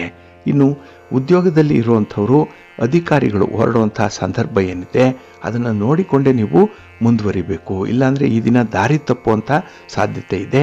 ಇದು ಹೊಸಬರಿಗೆ ಅಪರಿಚಿತರಿಗೆ ಹೇಳುವಂಥ ಒಂದು ಮಾತು. ನಿಮ್ಮ ಮನೆ ದೇವರನ್ನು ಸ್ಮರಣೆ ಮಾಡ್ತಾ ಇರಿ. ಹಾಗೆ ಭಕ್ತಿಯಿಂದ ದುರ್ಗಾಸ್ತುತಿಯನ್ನು ಮಾಡಿ ಅಮ್ಮನವರ ದರ್ಶನ ಮಾಡ್ಕೊಳ್ಳಿ, ಒಳ್ಳೆಯದಾಗತ್ತೆ. ನಿಮ್ಮ ಅದೃಷ್ಟದ ಬಣ್ಣ ಬಿಳುಪು, ಅದೃಷ್ಟದ ದಿಕ್ಕು ಈಶಾನ್ಯ ದಿಕ್ಕು, ಅದೃಷ್ಟ ಸಂಖ್ಯೆ 1. ಸಿಂಹರಾಶಿ. ಸಿಂಹರಾಶಿಯವರಿಗೆ ಈ ದಿನ ಮಿಶ್ರ ಫಲಗಳ ಯೋಗ ಇರುವಂತಹ ದಿನ. ಹಾಗಾಗಿನೇ ನಿಮಗೆ ಸಂಪೂರ್ಣವಾದಂತಹ ಕೆಲಸ ಕಾರ್ಯಗಳ ಬಗ್ಗೆ ತುಂಬ ಅರಿವಿದೆ. ಆದರೆ ಅದರಲ್ಲಿ ಯಾವುದೇ ರೀತಿಯಲ್ಲಿ ಮಾರ್ಪಾಡುಗಳನ್ನು ಮಾಡಿಕೊಳ್ಳಿಕ್ಕೂ ಕೂಡ ಕಷ್ಟವಾಗುತ್ತೆ. ಅಷ್ಟರ ಮಟ್ಟಿಗೆ ಈ ದಿನ ಸ್ವಲ್ಪ ಸೋಮಾರಿತನ ಇರುವಂಥದ್ದಾಗುತ್ತೆ. ಇನ್ನು ಈ ದಿನ ಪ್ರಮುಖವಾದ ನಿರ್ಣಯಗಳನ್ನು ಕೈಗೊಳ್ಳುವಂಥ ಸಂದರ್ಭದಲ್ಲೂ ಕೂಡ ತುಂಬ ಭಯಗ್ರಸ್ತರಾಗಿ ಇರ್ತೀರಿ. ಹಾಗಾಗಿನೇ ನಿರ್ಣಯ ಆಗದೆ ಕೆಲಸಗಳು ಆಗಲ್ಲ, ಕೆಲಸಗಳು ಪೂರ್ಣ ಆಗದೆ ಫಲಿತಾಂಶಗಳು ಸಿಕ್ಕಲ್ಲ. ಹಾಗಾಗಿನೇ ಈ ದಿನ ಕಾರ್ಯಕಾರಣ ಸಂಬಂಧದಂತೆ ಮುಂದುವರಿಯುವಂಥದ್ದು ಉತ್ತಮ. ಹಾಗೆ ಹೊಸ ವ್ಯವಹಾರಗಳಲ್ಲಿ ನಿಮ್ಮನ್ನು ನೀವು ತೊಡಗಿಸ್ಕೊಳ್ಳುವಂಥದ್ದು ಕೂಡ ನಿಮಗೆ ತಕ್ಕ ಮಟ್ಟಿನ ಫಲವನ್ನು ತಂದುಕೊಡುತ್ತೆ. ಇನ್ನು ನಿಮಗೆ ಯಾವುದಾದ್ರೂ ಒಂದು ಒಳ್ಳೆಯ ಹವ್ಯಾಸ ಇದ್ದರೆ ಮಾತ್ರ ನಿಮಗೆ ಯಶಸ್ಸು ಸಿಕ್ಕತ್ತೆ. ಕೆಟ್ಟ ಹವ್ಯಾಸಗಳು, ಖರ್ಚನ್ನು ಭರಿಸುವಂಥ ಹವ್ಯಾಸಗಳೇನಾದರೂ ಇದ್ದರೆ ಈ ದಿನ ವೆಚ್ಚಗಳು ಜಾಸ್ತಿ ಆಗುವಂಥ ಸಂದರ್ಭ ಇದೆ. ಹಾಗಾಗಿ ಈ ದಿನ ಖರ್ಚು ವೆಚ್ಚಗಳ ಬಗ್ಗೆ ಸ್ವಲ್ಪ ಗಮನ ಕೊಡುವಂಥದ್ದು ಉತ್ತಮ. ಇನ್ನು ಈ ದಿನ ಕೆಲವು ವಿಚಾರಗಳಲ್ಲಿ, ಅದರಲ್ಲೂ ನಿಮ್ಮ ವೈಯಕ್ತಿಕ ವಿಚಾರಗಳಲ್ಲಿ ಆತುರದ ನಿರ್ಧಾರಗಳನ್ನು ಕೈಗೊಳ್ಳುವಂಥದ್ದು ಕೂಡ ಇದೆ. ತಾಳ್ಮೆ ಇಲ್ಲ. ಕೈಗೆ ಬಂದ ತುತ್ತು ಬಾಯಿಗೆ ಇಲ್ಲ ಅಂತಂದರೂ ಕೂಡ ಈ ದಿನ ಅದರ ಕಡೆ ಗಮನವನ್ನು ಕೊಡಲ್ಲ. ಅಷ್ಟರ ಮಟ್ಟಿಗೆ ನೀವು ನಿಮ್ಮ ಸವಾಲುಗಳನ್ನು ಸಮಸ್ಯೆಗಳನ್ನು ಎದುರಿಸುವಂಥ ಸಂದರ್ಭ ಇದೆ. ಇನ್ನು ಈ ದಿನ ನಿಮ್ಮ ಆರೋಗ್ಯ ಅಷ್ಟೊಂದು ಉತ್ತಮವಾಗಿಲ್ಲ. ಕುಟುಂಬಸ್ಥರ ಆರೋಗ್ಯ ಕೂಡ ಕೈ ಕೊಡುವಂಥ ಸಾಧ್ಯತೆ ಇದೆ. ಸ್ವಲ್ಪ ಹಿರಿಯರ ಬಗ್ಗೆ ಗಮನ ಹರಿಸುವಂಥದ್ದು, ಹಾಗೆ ಅವರ ಬೇಕು ಬೇಡಗಳ ಬಗ್ಗೆ ಕೆಲವೊಂದು ತ್ವರಿತವಾದ ನಿರ್ಧಾರಗಳನ್ನು ಕೈಗೊಳ್ಳುವಂಥದ್ದನ್ನು ಮುಂದುವರಿಸಿ, ಒಳ್ಳೆಯದಾಗುತ್ತೆ. ನಿಮ್ಮ ಮನೆ ದೇವರನ್ನು ಸ್ಮರಣೆ ಮಾಡ್ತಾ ಇರಿ. ಹಾಗೆ ಭಕ್ತಿಯಿಂದ ಈ ದಿನ ಶಿವಸ್ತೋತ್ರವನ್ನು ಹೇಳ್ಕೊಳ್ಳಿ, ಶಿವನಾಮ ಸ್ಮರಣೆ ಮಾಡಿಕೊಳ್ಳಿ, ಒಳ್ಳೆಯದಾಗುತ್ತೆ. ನಿಮ್ಮ ಅದೃಷ್ಟದ ಬಣ್ಣ ನೇರಳೆ, ಅದೃಷ್ಟದ ದಿಕ್ಕು ಪೂರ್ವ ದಿಕ್ಕು, ಅದೃಷ್ಟ ಸಂಖ್ಯೆ 2. ಕನ್ಯಾ ರಾಶಿ. ಕನ್ಯಾ ರಾಶಿಯವರಿಗೆ ಈ ದಿನ ಮಧ್ಯಮ ಫಲ ಇರುವಂಥ ದಿನ. ಅದರಲ್ಲೂ ಈ ದಿನ ನಿಮ್ಮ ವ್ಯಾಪಾರದಲ್ಲಿ ವ್ಯವಹಾರದಲ್ಲಿ ಸ್ವಲ್ಪ ಹಿನ್ನಡೆಯನ್ನು ಕಾಣುವಂಥ ಸಂದರ್ಭ ಇದೆ. ಯಾವುದೋ ಕಾಣದ ಕೈ ಈ ದಿನ ನಿಮ್ಮ ವಿರುದ್ಧವಾಗಿ ಕೆಲಸ ಮಾಡುತ್ತೆ. ನಿಮ್ಮ ಹಿತಶತ್ರುಗಳು ಕೂಡ ಈ ದಿನ ನಿಮಗೆ ಮೇಲುನೋಟಕ್ಕೆ ಪೂರ್ಣ ಬೆಂಬಲವನ್ನೇ ಕೊಡುವಂಥ ಪಾತ್ರಧಾರಿಗಳಾಗಿರ್ತಾರೆ. ಆದರೆ ಆಂತರ್ಯದಲ್ಲಿ ಅವರು ನಿಮ್ಮ ಬಗ್ಗೆ ಕತ್ತಿ ಮಸೆಯುವಂಥದ್ದು, ನಿಮ್ಮ ಪ್ರಗತಿಯನ್ನು ಕಂಡು ಅವರಿಗೆ ಒಂದು ರೀತಿಯಲ್ಲಿ ಹೊಟ್ಟೆ ಕಿಚ್ಚು, ಆ ಒಂದು ಹಿನ್ನೆಲೆಯಲ್ಲೇ ನಿಮ್ಮ ಬಗ್ಗೆ ಅವರು ಅಪಪ್ರಚಾರವನ್ನು ಮಾಡುವಂಥ ಸಾಧ್ಯತೆಗಳಿರುತ್ತೆ. ಸ್ವಲ್ಪ ಎಚ್ಚರಿಕೆಯಿಂದ ಇರಿ ಅಂಥವರ ಬಗ್ಗೆ. ಇನ್ನು ಈ ದಿನ ನಿಮ್ಮ ಕಾರ್ಯಕ್ಷಮತೆ ಎಲ್ಲರನ್ನೂ ಕೂಡ ಮೆಚ್ಚಿಸುತ್ತೆ. ಆದರೆ ಹೆಚ್ಚು ಕೆಲಸಗಳನ್ನು ಮಾಡಲಿಕ್ಕೆ ನಿಮಗೆ ಸಾಧ್ಯ ಆಗಲ್ಲ. ಸ್ವಲ್ಪವೇ ಕೆಲಸ ನಿಮ್ಮಿಂದ ಆಗುವಂಥದ್ದು. ಹಾಗಾಗಿ 20 ಭಾಗದಷ್ಟು ಕೆಲಸಗಳು ಮಾತ್ರ ಈ ದಿನ ಮುಂದುವರಿಯುತ್ತೆ. ಇನ್ನು ಉಳಿದ 80 ಭಾಗ ನಿಮ್ಮ ಪ್ರಯತ್ನದಂತೆ ಮುಂದುವರಿಬೇಕು. ಹಾಗಾಗಿ ನಿಮ್ಮ ವಿಶೇಷವಾದಂಥ ಎಫರ್ಟ್ ಏನಿದೆ ಅದನ್ನು ಈ ಕೆಲಸದ ಕಡೆಗೆ ನೀವು ಬದಲಾಯಿಸುವಂಥದ್ದು ಉತ್ತಮ. ಇನ್ನು ಈ ದಿನ ನಿಮ್ಮನ್ನು ನೀವು ಕೆಲಸದಲ್ಲಿ ತೊಡಗಿಸ್ಕೊಂಡಾಗ, ಆ ಇನ್ವಾಲ್ವ್ಮೆಂಟ್ ಇದ್ದಾಗ ಕಾರ್ಯಕ್ಷೇತ್ರದಲ್ಲಿ ಕಾರ್ಯಸಿದ್ಧಿ ಉಂಟಾಗುತ್ತೆ. ಆದರೆ ಈ ದಿನ ಬಲವಂತಕ್ಕಾದರೂ ನೀವು ಕೆಲಸಗಳನ್ನು ಮಾಡಲೇಬೇಕು. ಸುಮ್ಮನೆ ಅಂದರೆ ಸರಳವಾಗಿ ಯಾವುದೇ ಕೆಲಸಗಳು ಈ ದಿನ ಆಗಲ್ಲ. ಹಾಗಾಗಿ ಕಷ್ಟಪಟ್ಟಾದರೂ ಕೂಡ ಈ ದಿನ ಒಂದು ಹಂತವನ್ನು ತಲುಪುವಂಥ ಒಂದು ಪ್ರಯತ್ನದಲ್ಲಿರಿ, ಒಳ್ಳೆಯದಾಗತ್ತೆ. ಇನ್ನು ಈ ದಿನ ಮನೆಯಲ್ಲಿ ಕೆಲವೊಂದು ಆಶ್ಚರ್ಯಕರವಾದಂಥ ಘಟನೆಗಳು ನಡೆಯುವಂಥದ್ದು ಕೂಡ ಇದೆ. ಒಟ್ಟಾರೆ ಈ ದಿನ ನಿಮ್ಮ ದೇಹಕ್ಕೆ, ಮನಸ್ಸಿಗೆ ವಿಶ್ರಾಂತಿಯೂ ಬೇಕು, ಆರೋಗ್ಯವೂ ಕೂಡ ಬೇಕಾಗತ್ತೆ. ಹಾಗಾಗಿ ಆರೋಗ್ಯವಂತ ಬದುಕಿಗೆ ಬೇಕಾದಂಥ 7 ಸೂತ್ರಗಳನ್ನು ಅನುಸರಣೆ ಮಾಡಿ ಒಳ್ಳೆಯದಾಗತ್ತೆ. ನಿಮ್ಮ ಮನೆ ದೇವರನ್ನು ಸ್ಮರಣೆ ಮಾಡ್ತಾ ಇರಿ. ಮಹಾಲಕ್ಷ್ಮಿಯನ್ನು ಆರಾಧನೆ ಮಾಡಿ, ಮಹಾವಿಷ್ಣುವನ್ನು ಪ್ರಾರ್ಥನೆ ಮಾಡ್ಕೊಳ್ಳಿ, ಒಳ್ಳೆಯದಾಗತ್ತೆ. ನಿಮ್ಮ ಅದೃಷ್ಟದ ಬಣ್ಣ ತಿಳಿ ಹಸಿರು, ಅದೃಷ್ಟದ ದಿಕ್ಕು ಈಶಾನ್ಯ ದಿಕ್ಕು, ಅದೃಷ್ಟ ಸಂಖ್ಯೆ 5. ತುಲಾರಾಶಿ. ತುಲಾರಾಶಿಯವರಿಗೆ ಈ ದಿನ ಶುಭ ಫಲಗಳಿರುವಂಥ ದಿನ. ಅದರಲ್ಲೂ ಈ ದಿನ ತುಂಬ ಹೊಂದಾಣಿಕೆಯ ತತ್ವ ಇದೆ. ಯಾವುದೇ ಕೆಲಸ, ಯಾವುದೇ ಸಮಸ್ಯೆ ಇದ್ದರೂ ಕೂಡ ಅದರ ಸಾಧಕ ಬಾಧಕಗಳನ್ನು ಬಹಳ ಚೆನ್ನಾಗಿ ತೂಗಿ ನೋಡ್ತೀರಿ. ಹಾಗಾಗಿ ಈ ದಿನ ಕಷ್ಟದಂತಹ ಕೆಲಸ ಕಾರ್ಯಗಳ ಬಗ್ಗೆ ವಿಶೇಷವಾದಂಥ ಒಂದು ಕಾಳಜಿ ಇರುತ್ತೆ. ಹಾಗೆ ಈ ದಿನ ಗುರು ಹಿರಿಯರ ವಿಚಾರದಲ್ಲಿ ನಿಮ್ಮ ಏಕಾಗ್ರತೆ ಕೂಡ ಬಹಳ ವಿಶೇಷವಾಗಿ ಗಮನಿಸಬೇಕಾಗಿರುವಂಥದ್ದು. ಹೈಯೆಸ್ಟ್ ಕಾನ್ಸಂಟ್ರೇಷನ್ ಇದೆ ಈ ದಿನ. ಜೊತೆಗೆ ಈ ಕೃಷಿ ಅಥವಾ ತೋಟಗಾರಿಕೆ ಇಲ್ಲಿ ಕೆಲಸ ಮಾಡುವಂಥ ರೈತಾಪಿ ವರ್ಗದವರಿಗೆ ಈ ದಿನ ಸಂತೋಷ ಇದೆ, ಸಂಭ್ರಮ ಕೂಡ ಇದೆ. ಅಂದರೆ ಆ ಸಂತೋಷವನ್ನೇ ಅನುಭವಿಸುವಂಥದ್ದು. ಇನ್ನು ಈ ದಿನ ಪ್ರಯಾಣದ ಸಾಧ್ಯತೆ ಇರೋದರಿಂದ ಪ್ರಯಾಣ ನಿಮಗೆ ಶುಭ ಫಲಗಳನ್ನು ತಂದು ಕೊಡುತ್ತೆ. ಹಾಗೆ ಈ ದಿನ ನಿಮ್ಮ ಮಾತಿನಾಗೆ ತುಂಬ ಬೆಲೆ ಇದೆ, ಮಾತಿಗೆ ಮೌಲ್ಯ ಇದೆ. ಅದನ್ನು ಉಳಿಸ್ಕೊಳ್ಳುವಂಥ ಒಂದು ಪ್ರಯತ್ನ. ಅಂದರೆ ಈ ಹಿಂದೆ ಯಾರಿಗಾದರೂ ಯಾವುದೇ ರೀತಿಯ ಭರವಸೆಗಳನ್ನು ಕೊಟ್ಟಿದ್ದರೆ, ಪ್ರಾಮಿಸ್ ಮಾಡಿದರೆ ಅದನ್ನು ಈ ದಿನ ಫುಲ್ಫಿಲ್ ಮಾಡುವಂಥ ಒಂದು ಪ್ರಯತ್ನ ಮಾಡಿ. ಒಳ್ಳೆಯ ಗೌರವ ಸ್ಥಾನಮಾನಗಳು ನಿಮಗೆ ಸಿಕ್ಕತ್ತೆ.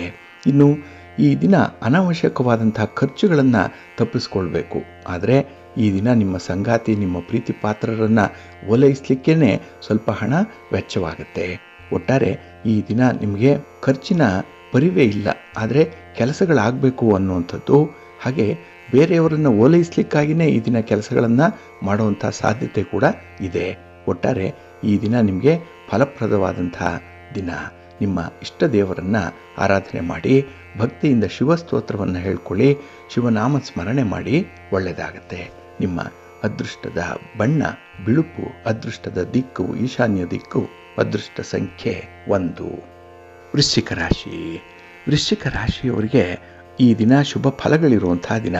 ಏಕೆಂದರೆ ನಿಮ್ಮ ಯೋಗ್ಯತೆಗೆ, ನಿಮ್ಮ ಟ್ಯಾಲೆಂಟ್ಗೆ ಸೂಕ್ತವಾದಂಥ ಕೆಲಸ ಕಾರ್ಯಗಳು ಹೆಚ್ಚಿನ ಸಂಖ್ಯೆಯಲ್ಲಿ ನಿಮಗೆ ಒದಗಿ ಬರುತ್ತೆ. ಹಾಗಾಗಿನೇ ಈ ದಿನ ಬಹಳ ವಿಶೇಷ ಪ್ರಯತ್ನದಿಂದ ಕೆಲಸಗಳಲ್ಲಿ ಕಾರ್ಯಸಿದ್ಧಿ ಉಂಟಾಗುವಂಥದ್ದಿದೆ. ಇನ್ನು ಈ ದಿನ ನಿಮ್ಮ ಹಿತಶತ್ರುಗಳ ಕಾಟ ಸ್ವಲ್ಪ ಕಡಿಮೆ ಇರುತ್ತೆ. ಆ ಒಂದು ಸಂದರ್ಭದಲ್ಲೇ ಪ್ರಮುಖವಾಗಿರುವಂಥ ಕೆಲಸ ಕಾರ್ಯಗಳ ಬಗ್ಗೆ ತೀರ್ಮಾನವನ್ನು ತೆಗೆದುಕೊಳ್ಳುವಂಥದ್ದನ್ನು ಮುಂದುವರಿಸಿ. ಇನ್ನು ಈ ದಿನ ನಿಂತು ಹೋಗಿರುವಂಥ ಕೆಲಸ ಕಾರ್ಯಗಳು ಕೂಡ ಸುಗಮವಾಗಿ ಸಾಗುತ್ತೆ.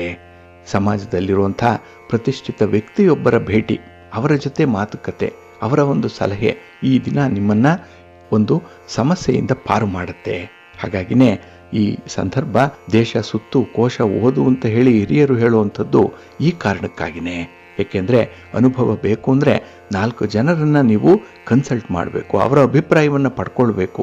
ಆಗ ನಿಮ್ಮ ಒಂದು ಅಭಿಪ್ರಾಯವನ್ನು ತಿಳಿಸ್ಲಿಕ್ಕೆ ಸಾಧ್ಯವಾಗುತ್ತೆ. ಹಾಗಾಗಿ ನೀವೊಬ್ಬರೇ ಯಾವುದೇ ಕೆಲಸ ಕಾರ್ಯಗಳ ಬಗ್ಗೆ ಆಗಲಿ, ಯಾವುದೇ ವಿಚಾರದಲ್ಲಾಗಲಿ ತೀರ್ಮಾನವನ್ನು ಕೈಗೊಳ್ಳುವಂಥ ಒಂದು ಪ್ರಯತ್ನವನ್ನು ಮಾಡಬೇಡಿ. ಇನ್ನು ಈ ದಿನ ಕೆಲವರಿಗೆ ಈ ಆರೋಗ್ಯ ಸಮಸ್ಯೆ ಅನ್ನುವಂಥದ್ದು ಸ್ವಲ್ಪ ಚೇತರಿಕೆಯಲ್ಲಿ ಇರುವಂಥದ್ದು. ಅಂದರೆ ಸಮಸ್ಯೆಯನ್ನು ನಿವಾರಣೆ ಮಾಡಿಕೊಳ್ಳುವಂಥ ಒಂದು ಪ್ರಯತ್ನದಲ್ಲಿ ನಿಮ್ಮ ಔಷಧೋಪಚಾರ ಇರ್ಬೋದು, ವೈದ್ಯರ ಸಲಹೆಯನ್ನು ಅನುಸರಣೆ ಮಾಡುವಂಥದ್ದು ಇರ್ಬೋದು, ಇದರಿಂದ ಸ್ವಲ್ಪ ಲವಲವಿಕೆ ಬರುವಂಥದ್ದು ಇದೆ. ಹಾಗಾಗಿ ಈ ದಿನ ನಿಮ್ಮ ಒಂದು ಪ್ರಯತ್ನದಲ್ಲಿ ಪ್ರಾಮಾಣಿಕತೆ ಅನ್ನುವಂಥದ್ದಿದ್ದರೆ ಫಲ ಬೇಗ ಸಿಕ್ಕತ್ತೆ. ಹಾಗಾಗಿ ಈ ದಿನ ನಿಮ್ಮ ಮನೆ ದೇವರನ್ನ ನಂಬಿ ನಿಮ್ಮ ಇಷ್ಟ ದೇವರನ್ನ ಆರಾಧನೆ ಮಾಡ್ಕೊಳ್ಳಿ. ಹಾಗೆ ಭಕ್ತಿಯಿಂದ ಮಹಾಲಕ್ಷ್ಮಿ ಸ್ತೋತ್ರವನ್ನು ಈ ದಿನ ಹೇಳ್ಕೊಳ್ಳಿ, ಒಳ್ಳೆಯದಾಗತ್ತೆ.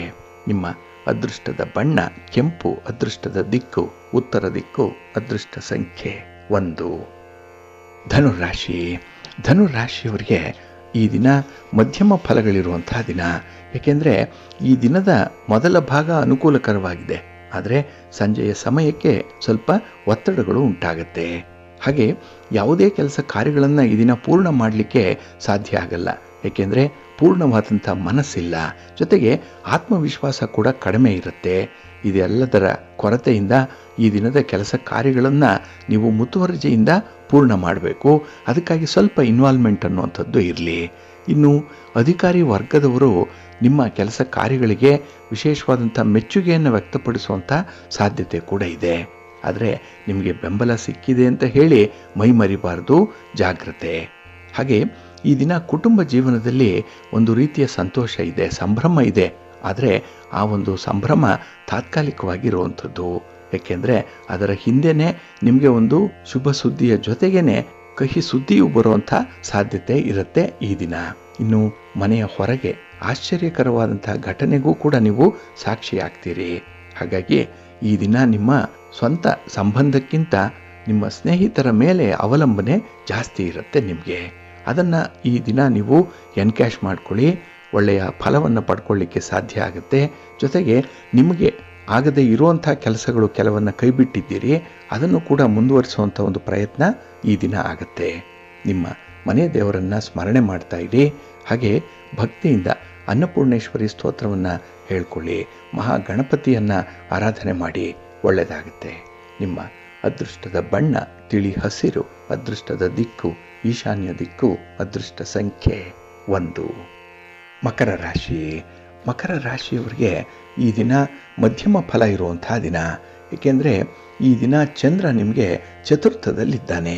ಹಾಗಾಗಿನೇ ಈ ದಿನ ಯಾವುದೇ ಸನ್ನಿವೇಶವನ್ನು ಕೂಡ ಹಗುರವಾಗಿ ಭಾವಿಸಬೇಡಿ. ಅಂದರೆ ಆ ಕೆಲಸದ ಸೀರಿಯಸ್ನೆಸ್ ಎಷ್ಟಿದೆ ಅನ್ನುವಂಥದ್ದನ್ನು ಮೊದಲು ಅರ್ಥ ಮಾಡಿಕೊಂಡು ಮುಂದುವರಿಬೇಕಾಗತ್ತೆ. ಇನ್ನು ಈ ದಿನ ಕಾನೂನು ಕಟ್ಟಳೆಗಳ ವಿಚಾರದಲ್ಲಿ ನಿಮಗೆ ಸ್ವಲ್ಪ ತೊಂದರೆ ಆಗುವಂಥದ್ದು ಇದೆ. ಇದು ನಿಮಗೆ ಸ್ಪೀಡ್ ಬ್ರೇಕರ್ ಇದ್ದ ಹಾಗೆ. ಹಾಗಾಗಿನೇ ಈ ದಿನ ನಿಮ್ಮ ವಿಚಾರಧಾರೆಗಳಲ್ಲಿ ಕೆಲವೊಂದು ಮಾರ್ಪಾಡುಗಳನ್ನು ಮಾಡಿಕೊಳ್ಬೇಕಾಗತ್ತೆ. ಹಾಗೆ ಈ ದಿನ ನಿಮ್ಮದಲ್ಲದ ದಿನ. ಏಕೆಂದರೆ ಈ ದಿನ ನೀವು ತೆಗೆದುಕೊಳ್ಳುವಂಥ ಒಂದು ಸಣ್ಣ ತೀರ್ಮಾನ ಕೂಡ ನಿಮಗೆ ವಿರುದ್ಧವಾದಂಥ ಫಲವನ್ನು ತರುತ್ತೆ. ನೀವು ಅಂದುಕೊಂಡಿಲ್ಲ ಅಂಥ ಒಂದು ಸನ್ನಿವೇಶ ಸೃಷ್ಟಿಯಾಗುವಂಥದ್ದು ಇರುತ್ತೆ. ಹಾಗಾಗಿ ಸ್ವಲ್ಪ ಎಚ್ಚರಿಕೆಯಿಂದ ಈ ತೀರ್ಮಾನ ತೆಗೆದುಕೊಳ್ಳುವಂಥ ಸಂದರ್ಭದಲ್ಲಿ ಇರಬೇಕಾಗತ್ತೆ. ಇನ್ನು ಕೆಲವರು ಉದ್ಯೋಗವನ್ನು ಬದಲಾವಣೆ ಮಾಡಬೇಕು ಅನ್ನುವಂಥವ್ರಿಗೆ ಈ ಸಮಯ ಅಷ್ಟೊಂದು ಸೂಕ್ತವಾಗಿಲ್ಲ. ಹಾಗೆ ದೂರದ ಪ್ರಯಾಣ, ವಿದೇಶ ಪ್ರಯಾಣ ಅಥವಾ ವ್ಯಾಪಾರ ವ್ಯವಹಾರ ಅಥವಾ ನಿಮ್ಮ ಸ್ವಂತ ಉದ್ಯೋಗಕ್ಕಾಗಿ ಮಾಡಬೇಕಾಗಿರುವಂಥ ಪ್ರಯಾಣದ ಸಂದರ್ಭದಲ್ಲೂ ಕೂಡ ಎಚ್ಚರಿಕೆಯಿಂದನೇ ಇರಬೇಕಾಗತ್ತೆ.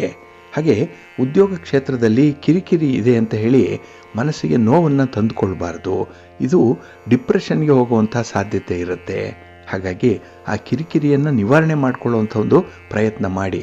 ನಿಮ್ಮ ಸ್ನೇಹಿತರು ನಿಮಗೆ ಇದಕ್ಕೆ ಸಹಾಯ ಮಾಡ್ತಾರೆ, ಅದನ್ನು ನೀವು ಒಪ್ಪಿಕೊಂಡು ಅದರಂತೆ ಮುಂದುವರಿಯುವಂಥದ್ದು ಉತ್ತಮ. ಇನ್ನು ವಿಶೇಷವಾಗಿ ಯಾವುದೇ ಸಂದರ್ಭ ಬಂದರೂ ಕೂಡ ವಿಚಲಿತರಾಗಬೇಡಿ, ಧೈರ್ಯದಿಂದ ಇರಿ, ಒಳ್ಳೆಯದಾಗತ್ತೆ. ನಿಮ್ಮ ಮನೆ ದೇವರನ್ನು ಸ್ಮರಣೆ ಮಾಡ್ಕೊಳ್ಳಿ, ನವಗ್ರಹ ಸ್ತೋತ್ರವನ್ನು ಹೇಳ್ಕೊಳ್ಳಿ, ನವಗ್ರಹಗಳ ದರ್ಶನ ಮಾಡ್ಕೊಳ್ಳಿ, ಒಳ್ಳೆಯದಾಗತ್ತೆ. ನಿಮ್ಮ ಅದೃಷ್ಟದ ಬಣ್ಣ ಕೆಂಪು, ಅದೃಷ್ಟದ ದಿಕ್ಕು ಪೂರ್ವ ದಿಕ್ಕು, ಅದೃಷ್ಟ ಸಂಖ್ಯೆ 1. ಕುಂಭರಾಶಿ. ಕುಂಭರಾಶಿಯವರಿಗೆ ಈ ದಿನ ಬೆಳಗಿನ ಅವಧಿ ತುಂಬ ಶ್ರೇಷ್ಠವಾಗಿರುವಂಥದ್ದು, ತುಂಬ ಕಾರ್ಯಸಿದ್ಧಿಯನ್ನು ತರುವಂಥ ಸಮಯ ಇದು. ಆದರೆ ಸಂಜೆಯ ವೇಳೆಗೆ ನಿಮಗೆ ಒತ್ತಡಗಳು ಉಂಟಾಗುತ್ತೆ. ಎಲ್ಲ ಒಂದು ಕಡೆ ಮನೆಯವರಿಂದಲೇ ನಿಮಗೆ ಕಿರಿಕಿರಿ. ನೀವು ತೆಗೆದುಕೊಂಡಂಥ ತೀರ್ಮಾನಕ್ಕೆ ಅಡ್ಡಗಾಲು ಹಾಕುವಂಥವರು ತುಂಬ ಸಂಖ್ಯೆಯಲ್ಲಿ ಇರ್ತಾರೆ.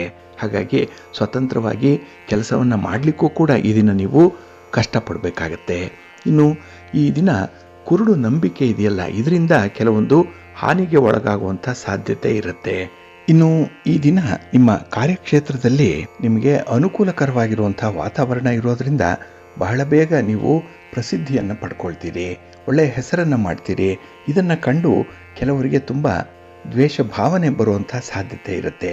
ಹಾಗಾಗಿ ಇಂತಹ ಶತ್ರುಗಳ ಸಂಖ್ಯೆ ಜಾಸ್ತಿ ಆಗಬಾರ್ದು. ಆ ರೀತಿಯಲ್ಲಿ ನೋಡಿಕೊಳ್ಳುವಂಥದ್ದು ಉತ್ತಮ.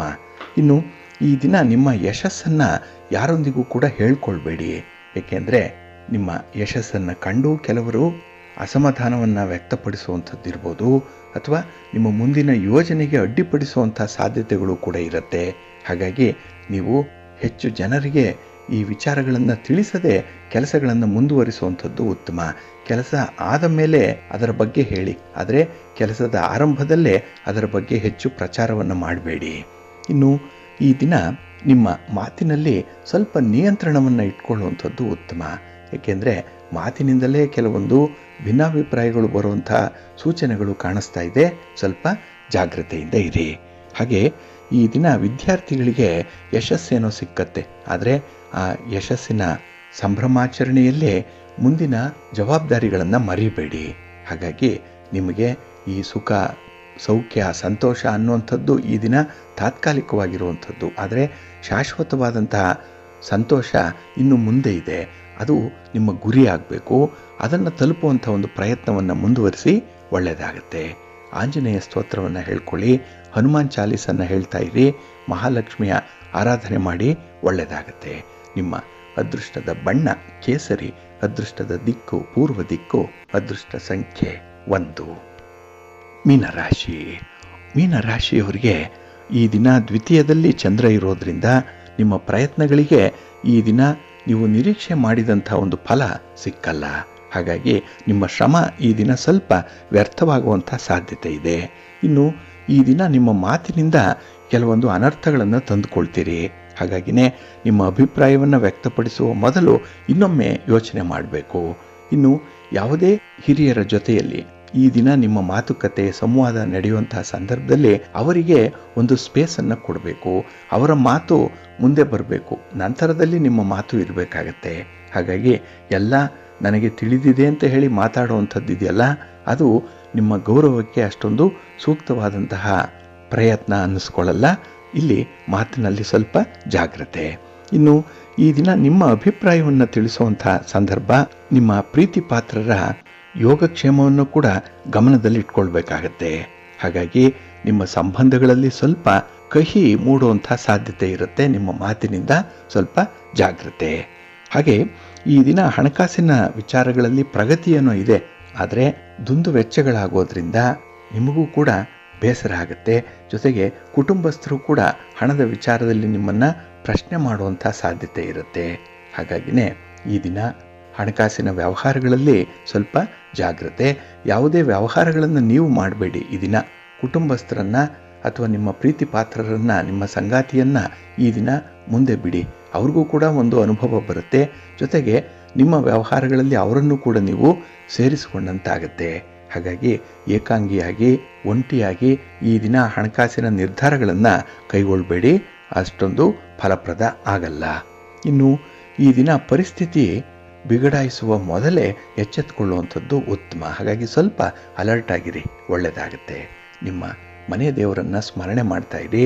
ಭಕ್ತಿಯಿಂದ ದುರ್ಗಾಸ್ತುತಿಯನ್ನು ಮಾಡಿ, ಅಮ್ಮನವರ ದರ್ಶನ ಮಾಡ್ಕೊಳ್ಳಿ, ಒಳ್ಳೆಯದಾಗತ್ತೆ. ನಿಮ್ಮ ಅದೃಷ್ಟದ ಬಣ್ಣ ಕೆಂಪು, ಅದೃಷ್ಟದ ದಿಕ್ಕು ಪೂರ್ವ ದಿಕ್ಕು, ಅದೃಷ್ಟ ಸಂಖ್ಯೆ 5.